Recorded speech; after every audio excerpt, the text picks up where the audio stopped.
Hi everyone and welcome to Tuesday's Tips with Kimberbell. My name is Lauri and today we're going to share a lot of sewing and embroidery tips, and it's all going to be featured around a wonderful brand new product that we have out, and that is called Red, White, and Bloom. I know we've showed you the quilt a couple times, but we are going to actually be working on specifically some tips regarding vinyl. So these tips also work with the vinyl as well as the Mylar. So you're actually going to be, these tips will be useful in other projects as well as Red, White, and Bloom. So as you can see here, I love this. These are like almost free floating. They're like a 3D effect. Love this. And it's just a great embellishment. And the great thing is you can use this tip for any type of one of our vinyl or embellishment quilts, projects, anything that we have that would be something similar. So what I'm going to show you is both, this is the embroidery version, but I'm going to show you a tip for both embroidery and sewing version. Alright, so to start with, the very first thing that I've done is I always use the fusible backing even on my sewing. So this is my sewing block. I like to line it. It actually gives it a lot of good stability. So when you put it in a hoop and you're doing some hand stitching, or you put it under the machine and you're twisting and you're sewing around your items that are appliqued, this really helps stabilize that, and it doesn't let puckering happen. So it prevents puckering as well as in the hoop. So I just highly recommend this all the way around for all of your projects. All right, the second thing is I wanted to show you, I'm going to set these here because this is what I used with the embroidery version, and this is what I used of the Kimberbell. It's the Kimberbell, it's the fusible peel and stick. I love this for this project in particular, the whole project, not just this block, but the whole project for the sewing version. Okay, and I'm going to show you how exactly I'm going to use this. So to start with, I have my tracing table here, and we're going to move to a little closer angle here, and I want you to be able to see exactly what I'm doing. Alright, so I photocopied the page out of the book. The very first thing I like to do is I like to make my lines a little bit darker, especially for things that I'm going to be seeing through. Now what I'm going to do is I'm going to just darken this line a little bit, and then I want you to see the difference between the line that's already there and the darkened line. Alright, I'm going to turn this on and hopefully you can see. Alright, I think you can see easily the difference.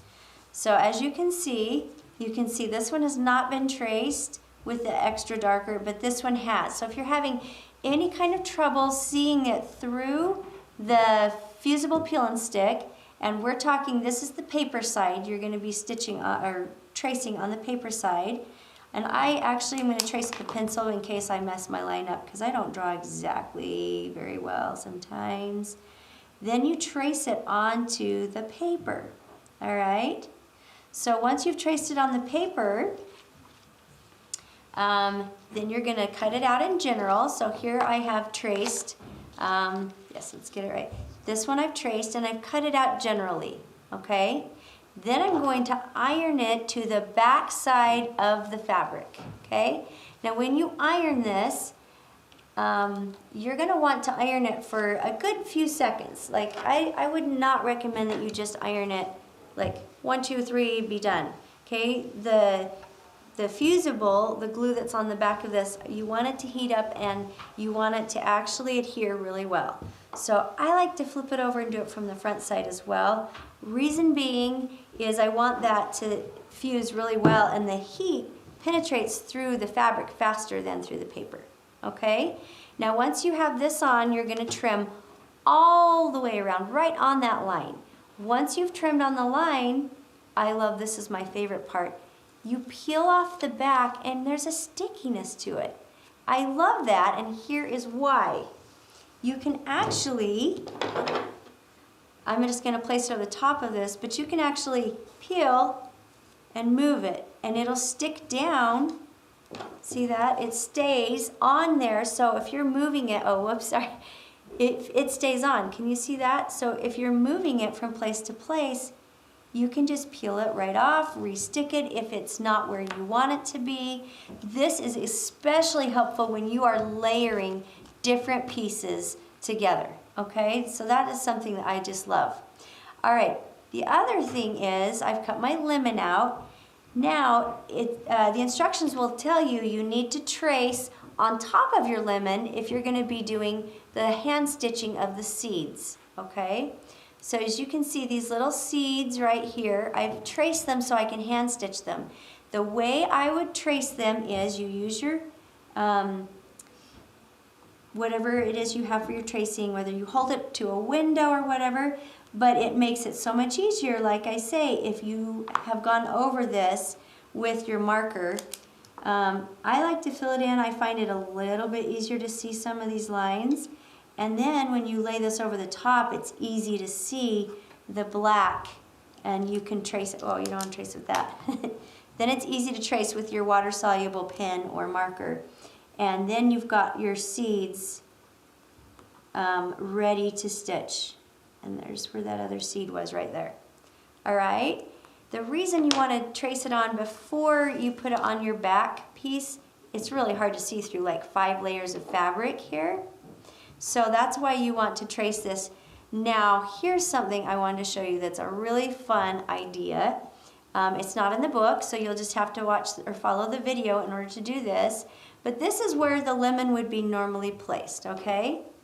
And you could place that on there, and then you would stitch it around this and stitch it down and stitch around this, and then you would attach your vinyl over the top. Well, if you purchased the embellishment kit, which I hope you do, even for the sewing version, you're going to be using a lot of these products for the sewing version. What I wanted to show you was a trick. How cool does that look? This has got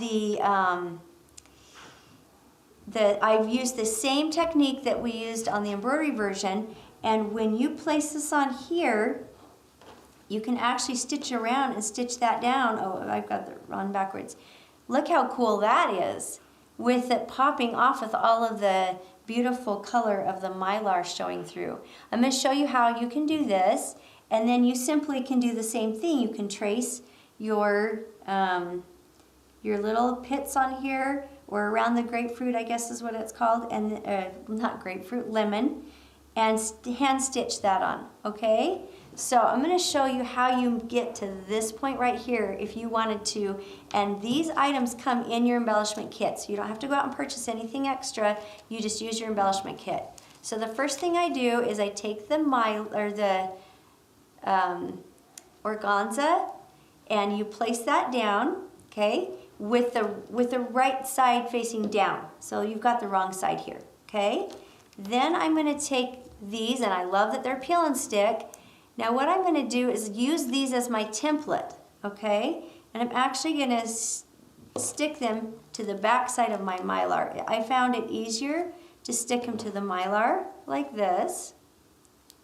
All right? And then you would just stick all 3 of them on. And this is basically a little sandwich, if you will, okay? Now I've got this with the right side facing down. You're going to face those, you're going to face these straight down on top of that. The fabric, okay? I know that seems weird. It's on the back, but it's supposed to be.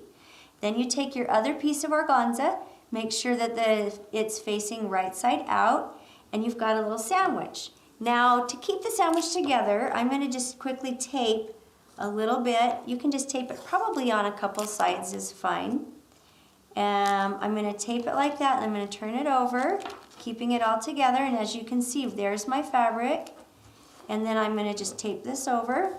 And you take this to your sewing machine and make sure that you use the same color thread on the top as you do the bottom. So I'm going to show you, this is the color of thread that I used.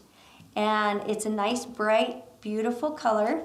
And then you simply pick a stitch, pick any stitch. In this particular example, I just did a crisscross, like a cross hatch that was already on my machine, just a decorative stitch on your machine. And I just I sewed across all of these 3 until they were all filled. And then I simply cut around the circle. So that's my template from where to cut. but I actually am using the front side where you can see the gold.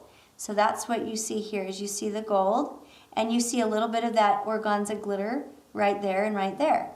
Now, once you take this and you sew it down on your picture,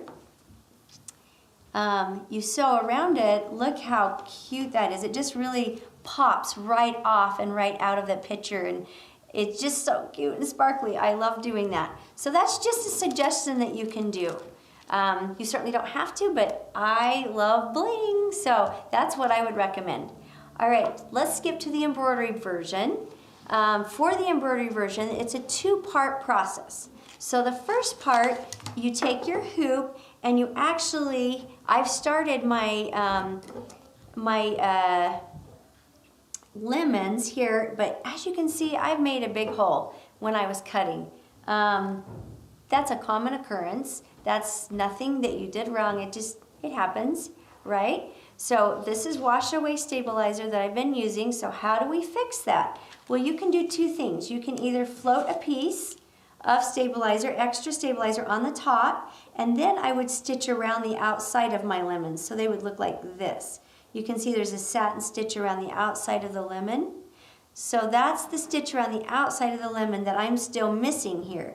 Now, if I were to stitch this without fixing that hole first, these would pull and my outside satin stitch would not line up on my lemons. So that would be sad. So you can either float a piece on the top, or you can tape it to the back side if you'd rather, or you can use the wash away peel and stick, which is a fusible wash away, and you can actually peel that off and you would stick that to the back. And that's how you would use that. So it's just kind of like giving it a little band-aid so that if you happen to cut into your stabilizer, then you can easily repair that and continue on. You don't have to throw your project away and start over, which nobody ever wants to do that, right? Never. All right, the last tip I want to give for the embroidery, once you've made your lemons, and I just think these are so cute. Who loves those? The next thing I do before I place my vinyl, and really before you place your vinyl, you want to clean up any kind of threads that are going to be bothering you, okay? So let's say there's a little thread hanging here. Make sure you trim that before you add the vinyl. The other key thing is, when you place these and then you sew the vinyl on, that doesn't necessarily mean they're going to stay in that exact location. So they might move around, they might slide down to the bottom. So if you want these placed in a very specific location, then what I would recommend, let's say you want to make it kind of like that, then what I would recommend is you place them in that spot and then tack them down. You can just take your whole hoop to a sewing machine and just do a tack stitch right there in the middle. And it will hold these down, but yet still give the illusion, if you will, that they are 3D and they are sitting right there inside this glass pitcher. And then you'll place your vinyl right over the top of the lemons after you've tacked them down, and they'll stay right where you want them to stay. And that is really a helpful tip. The other last tip I wanted to share with you has to do with the sewing version again. So if you were to sew on this vinyl, it's a wonderful gauge vinyl. You guys are going to love this Kimberbell vinyl. It's a 12 gauge and it's just perfect for these types of projects. But it's got a wonderful tack to it, if you will, and that's what creates, you know, the illusion or the sheen of the glass. But this kind of, sometimes your presser foot may want to tend to kind of grab it as it's stitching. If that's the case, I'm not saying it's going to happen to all of you, but if that's the case, this is what I do, and it's easy to do. You take one small piece of tape, and I just like the Kimberbell tape. It's easy. It doesn't leave a gooey mark or anything on the bottom of your presser foot. And I just place it on the presser foot on the main part, and then I simply just trim the excess away so that it's not like curling or rolling up underneath on you. And that actually will then slide and glide right over. It just as smooth as can be right over the top of your vinyl. So that's what I would add to the bottom of your presser foot if you need to. If you have a Teflon presser foot, use that. That will also glide right over that for you. Thank you so much for joining us today. I hope these were helpful tips. Let us know if you have any questions. We have Maddie again here with us, and she is happy to answer all the questions. Do you want to come say hi, Maddie? I love that she is available. She is wonderful. She's very knowledgeable. Hi, everyone. And she's adorable. I just love working with her.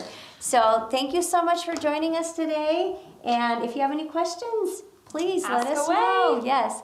Thanks so much. Bye-bye. Bye, everyone.